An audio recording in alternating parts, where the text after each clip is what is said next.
Président Duvalier, qui êtes-vous? Tout le monde sait qui est le président Duvalier.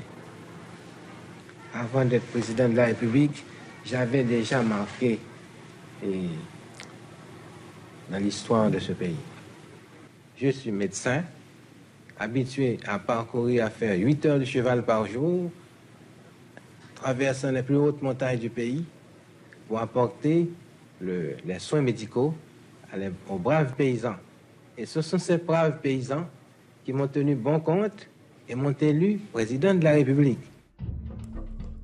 Le jeune François Duvalier, médecin formé aux États-Unis à l'université du Michigan, se fait connaître en Haïti dans le cadre d'une mission sanitaire américaine pour vaincre une épidémie de pian. Il parcourt le pays de dispensaire en dispensaire, aux côtés de médecins de l'US Army pour endiguer la maladie tropicale. Il y gagne un surnom, Papa Doc, et entre dans les bons petits papiers de Washington. Alors que les États-Unis maintiennent Haïti sous perfusion économique et humanitaire, le pays reste le plus pauvre du continent.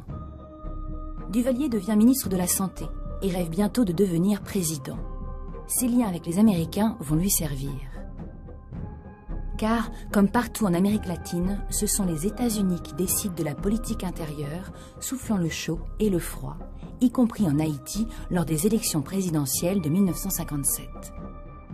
Les Américains, par l'armée, vont patronner, parrainer la présidence de François Duvalier. Ça a été un choix des Américains appliqué par les militaires. C'est l'armée qui a joué pour amener François Duvalier au pouvoir.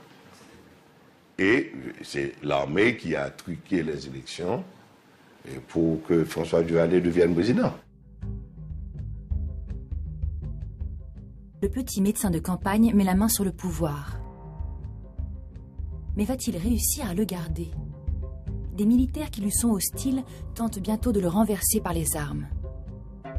Henri Robert Sterling, un des barons du duvalierisme, raconte cette nuit où tout a basculé.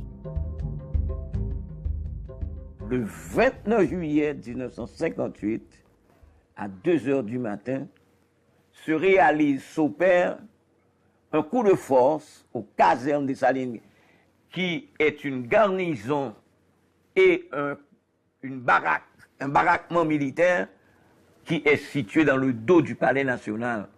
Par conséquent, François Duvalier est à 2 doigts de perdre le pouvoir et pour se tirer de cette souricière,